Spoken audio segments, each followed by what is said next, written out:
Recording button. Double tap to activate. Talk back off.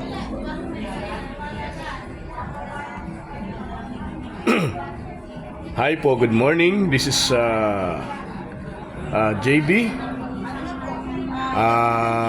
MCJ Wellness Blind Massage. Nandito po ulit tayo para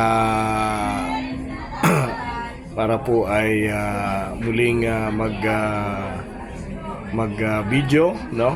Sinusubukan kong mag live but medyo may problema yung ating internet, no?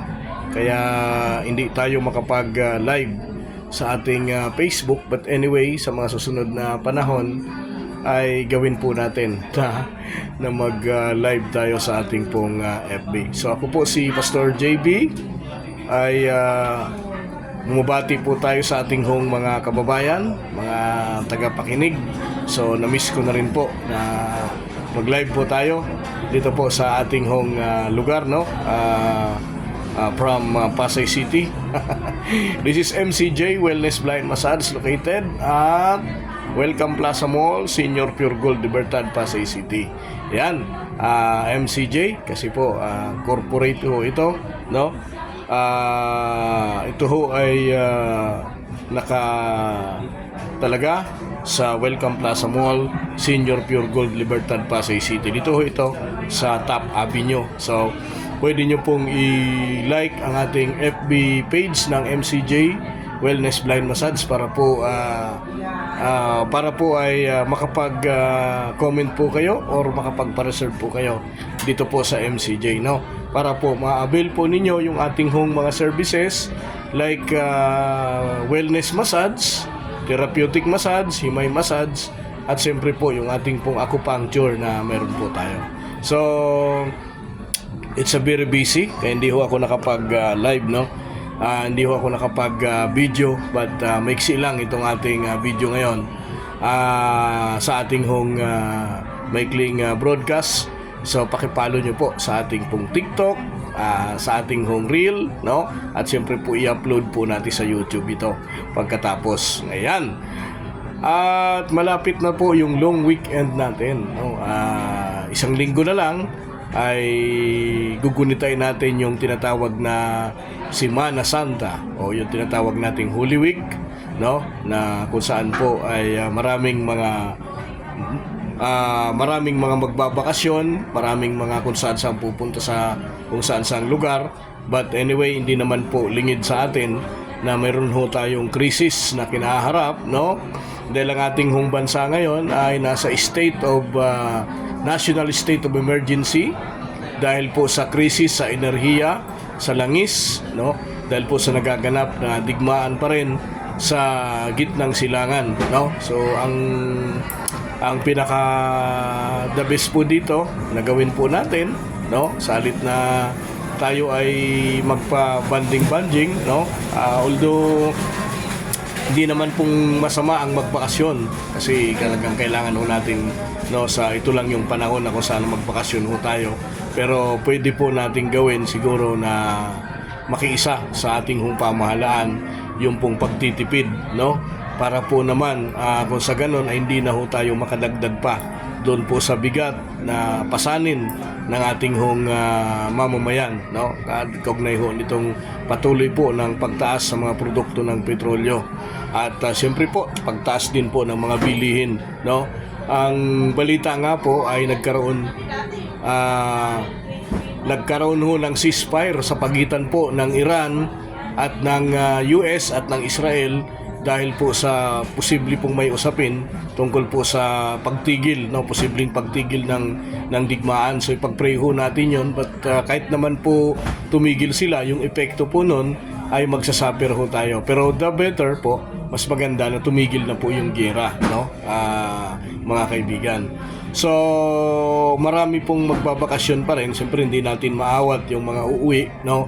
Pero kung maaari po ay kung gusto nating magbakasyon na gamit po yung sasakyan o gamit yung iba pa nating pang transportasyon, so mas mainam, no?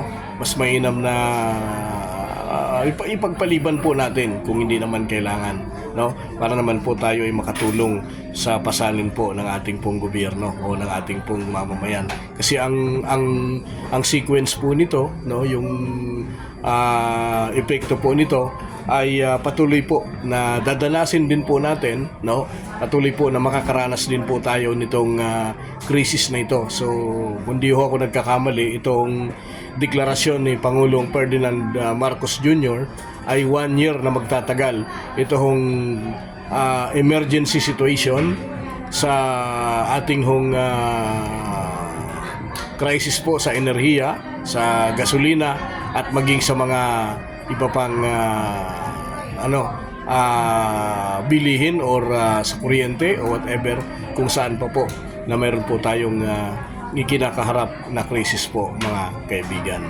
So, yun lang po yung ating hong maikling video. No, na-miss ko po kayo at hindi ho tayo nakapag video, no? But anyway, matagal-tagal din po na panahon kasi very busy po tayo, no? So kahit crisis po ay wag po nating alisin yung ating relaxation, no? Tuloy-tuloy pa rin po tayo kasi mas maganda po na nare-relax po yung ating pong katawan, no? Di ba?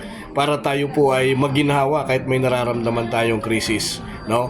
At sa pagbabakasyon, no, talaga naman ay sigurado po na pag ngayon pa lang ay unti-unti na hong napupuno yung mga terminal natin sa mga pantalan, sa mga bus, sa paliparan, kaugnay po dito sa pag-uwi ng ating mga kababayan sa iba't ibang panig ng ating pong bansa. Ayan. Sa mga lalawigan po, punong-puno na naman sigurado yung ating mga resorts, no? Ayan, masarap pa naman mag-swimming ngayon kasi mainit. Okay, so yun lang ho ang ating home video. Muli po, please like and share and comment. Lalo-lalo na po sa TikTok, sa YouTube channel, sa Facebook, sa Reel, after po na mai-post po natin ang ating pong video. Marami pong salamat.